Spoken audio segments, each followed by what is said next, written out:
Ladies and gentlemen, Tesla fell around 2% today, and I will explain here in this video what could be coming next for markets.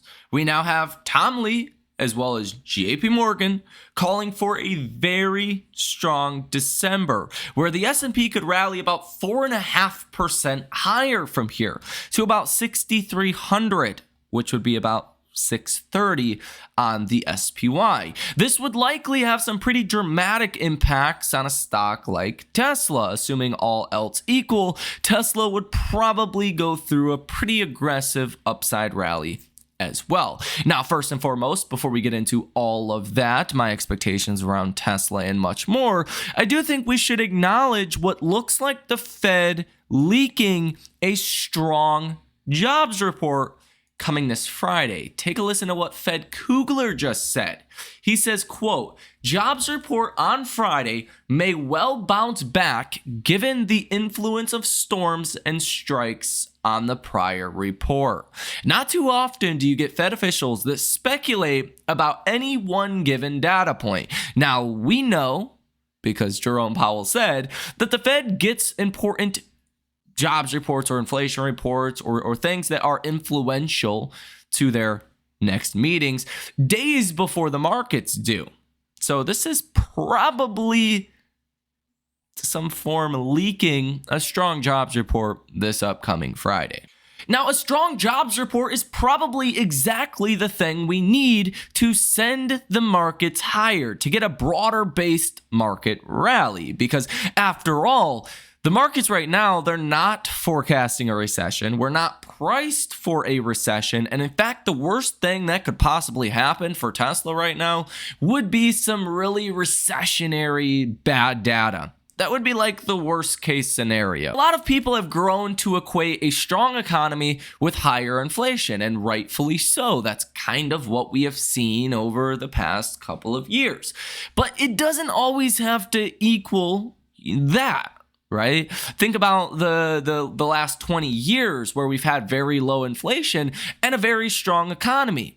There can be such a thing as low inflation and a strong economy. And that could be the upside surprise that we get next year, as perhaps shelter inflation does come down to match what market rents are currently doing. See, it's the weirdest phenomena, but over the past year, market rents have actually been falling. They're actually not that high, right?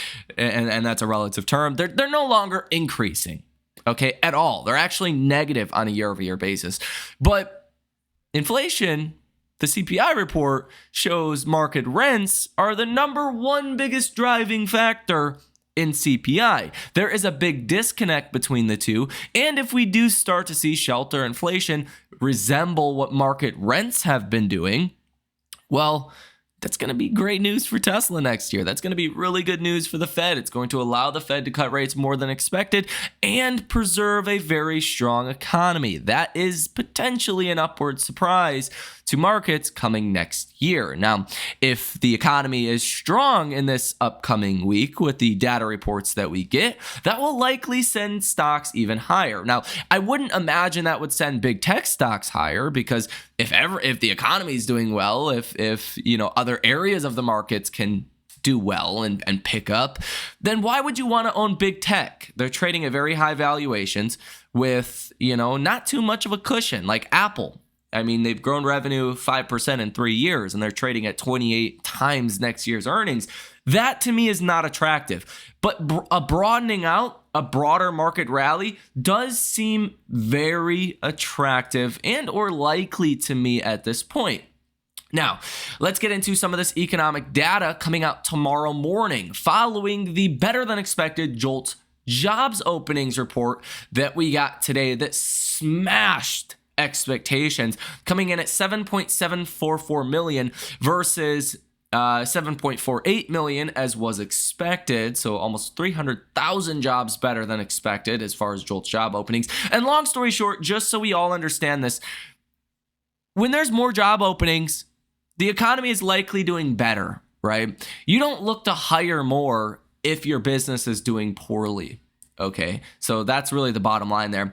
And the economic optimism index came in at 54 today, meeting expectations for 54. That is up from 53.2 last month. So that is also very welcoming to see. Now, for tomorrow, we will get ISM services PMIs. So Monday morning, to kick off this trading week, you see manufacturing PMIs come in really good. I mean, employment was good. New orders was good. The headline number was good. Optimism was good. In fact, breaking to positive for the first time in a very long time for things like new orders. Employment did good, but it's not positive yet. That will come, most likely, okay, as manufacturing starts to come back under a Trump presidency. But you did see prices paid come down. Okay, so that's the inflationary component of the manufacturing PMIs. That was great news, like better employment, better new orders, better business activity, better headline number, and prices came down. That is the best of both worlds. Well, tomorrow we have the same exact report, but with services. So services PMIs, headline number is expected at 55.5, down from last month being at 56. Now you get business activity, employment, new orders, and prices. You want to see prices come down. We're not expecting that's going to happen. We're actually expecting prices will go up a little bit from 58.1 to 58.2. Not good. You want to see prices come down. New orders are expected to rise from 57.4 to 57.6. Employment is expected to rise from 53.0 to 53.4. Business activity is expected to rise from 57.2 to 57.3. So across the board, you're actually expecting things are going to get a little bit better. Besides on prices, it's kind of weird how these ISM numbers are laid out for prices in terms of markets being sensitive to inflation, because the higher on prices, the worse it is, right? If prices rocket, that just means inflation rocketed in the service sector. That's not good. You want to see this service number come in low, and all of the other numbers, new orders, employment, business activity actually come in high. So that's what you want to be watching for tomorrow, is hopefully a lower prices number and a higher new orders, higher employment, higher business activity number, because that would really reinforce that, hey, manufacturing is seeing better activity, but lower prices. If we can get services that are seeing better activity and lower prices, that would really start to enforce that we don't have to see inflation with strong economic growth. Now, tomorrow, you will also get a speech from Fed Jerome Powell. I have no clue what to expect out of this. I have no clue if Jerome Powell is going to drop us, a mic dropper or try to change things up to, rework the way the markets are pricing the December 18th Fed meeting, or if we're not going to hear anything at all. Sometimes Powell is scheduled to speak, and it's a nothing burger. I have no idea. This could be a big catalyst, or it could be absolutely nothing. So watch out for that coming at 1:45 p.m. tomorrow. And then the Fed Beige Book comes out at 2 p.m. And that's something we really want to be paying close attention to. Now, current probabilities for the Fed rate cutting path is for December 18th. That's the next Fed meeting, 2 weeks and 23 hours away from now. There's a 77.4% chance of a cut and a 22.6% chance of a pause. So you're definitely pricing in a cut. I don't know if Jerome Powell is going to want to more 50-50 those odds. It's possible. If he does, then he will do that coming tomorrow, and that's what to be watching out for if Powell does want to maybe not be backed in a corner for cutting rates December 18th. Again, that jobs report was leaked to us today. From my perspective, we're going to have a strong jobs report on Friday via what Fed Kugler just said. Now, something else to be watching for is what we talked about in the last video, the South Korea situation. If that gets worse or more uncertainty comes out, that's definitely something to watch for over the coming days. Although I don't really think that's a big catalyst for our markets. As far as how it currently is, I think it's pretty well contained in South Korea, but if there were to be issues with North Korea or something along those lines, then that would be something to watch out for. Now, today, you had Salesforce, Okta, Marvell, Pure Storage, and others report earnings in after hours.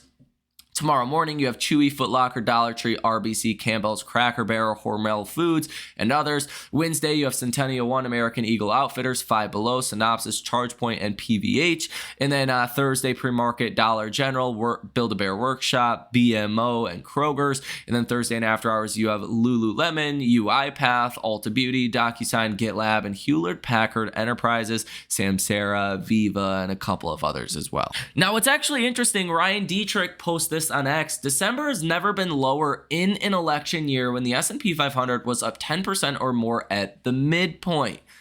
And you get an average return during Decembers like this of about 3.4%, which Tom Lee and now JP Morgan are calling for 6,300 on the SPY by month end. You can see here JP Morgan joins the SPX 6,300 camp by month end.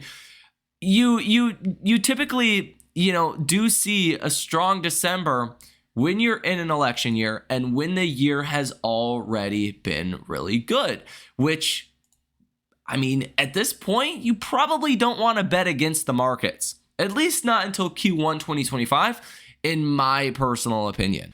Now, something that I have also pointed out, as well as Ryan Dietrich is now pointing out on X, the AAII Investor Sentiment Survey now has more bearish investors than bullish investors. This is something Tom Lee talked about on CNBC yesterday, where a lot of people have been ignoring this survey. What happened after bearish investors crossed bullish investors last time? This was in April of 2024. We went on a 5-month winning streak for markets. So does that happen again? I do not know, but you can see the bullish sentiment has died completely out in the last 2 weeks. The bearish sentiment has skyrocketed from 28.3% of investors that were bearish on November 13th to 38.6% that are bearish now as of November 27th. This bullish percentile went from 49.8% bull on November 13th down to 37.1% bull on November 27th.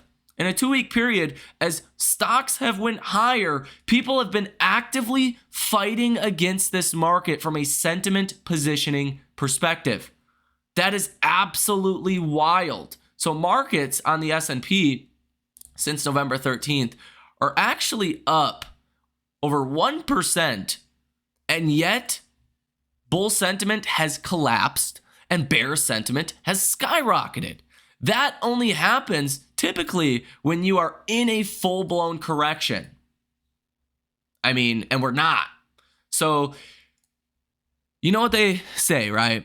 Just so everyone knows, it goes, bull markets are born on pessimism, they grow on skepticism, and they die on euphoria. Now, valuations may seem euphoric for the headline S&P because of big tech, but the internals of our markets are far from euphoric. This is not a 2021 market, okay? This is not a 1999, 2000 market. Internally, the average stock is trading at roughly average historical valuations. There is room for, multiple expansion within the internals of our markets, within healthcare, which is the biggest underperforming sector of our markets in 2024. Small caps, mid caps, values, cyclicals. There's a lot of room for multiple expansion there. And what tends to happen when small caps do well is Tesla tends to do even better. Now, some of the 2% decline today we've seen for Tesla was really the hangover effect from Kathleen McCormick's corrupt decision in regards to Elon Musk's comp package. But Tesla has filed an appeal, and this will now be in the courts for another 3 months, likely, before we hear anything else. So yeah, it's not something that's going to cause Tesla to collapse by any means. Tesla's not collapsing today, but it does slow the momentum down, at least for a day. Okay, now tomorrow we could be back to business as usual. Tesla stock's probably going to move higher after everyone realizes, oh yeah, this is just going to take more time, many more months before we know anything else. And I wouldn't be surprised if Tesla does do very well over the next couple of days. Obviously, tomorrow is going to come down to that services PMI report, which we're kind of in a win-win scenario for the markets as is.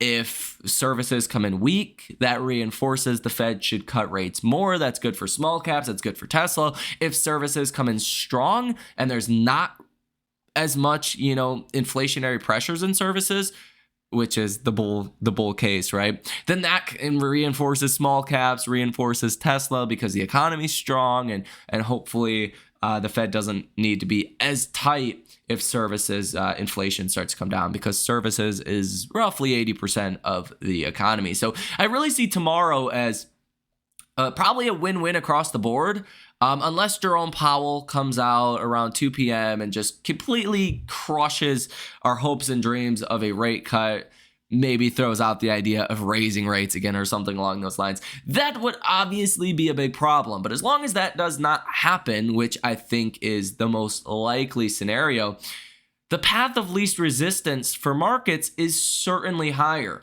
And the path of least resistance for Tesla, minus today, is also higher. And it does look like Tesla is closing right at this trend line, and what could be a bounce coming over the next few days. Now, again, jobs report is probably going to be strong on Friday. It looks like the Fed pretty well leaked that to us today via Fed Kugler, and I think that would overall be good news for markets also. Keep in mind, last month's jobs report was only a 12,000 job print.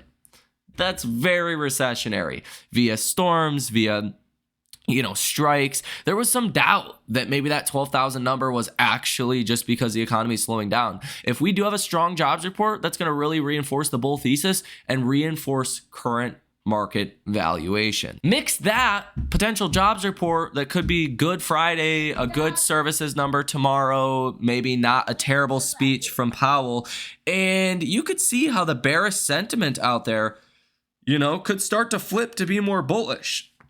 And if that happens, then you could definitely imagine a market that does, soar higher in December and takes Tesla with it. You can also see, I report this every day, percent of stocks trading above their 50-day moving average at 64.5%. That's a pretty good number, but definitely nowhere close to euphoric. And even following today, the CNN Fear and Greed Index is at 61. Yesterday, it was at 66. But yet the S&P is actually green today. So what you've done is reset expectations a bit. You've reset lower some market sentiment barometers, yet the markets are moving higher. So what does that mean? If we start to get more bullish on the CNN Fear and Greed Index, if sentiment does improve with the AAII Investor Sentiment Survey, what's going to happen?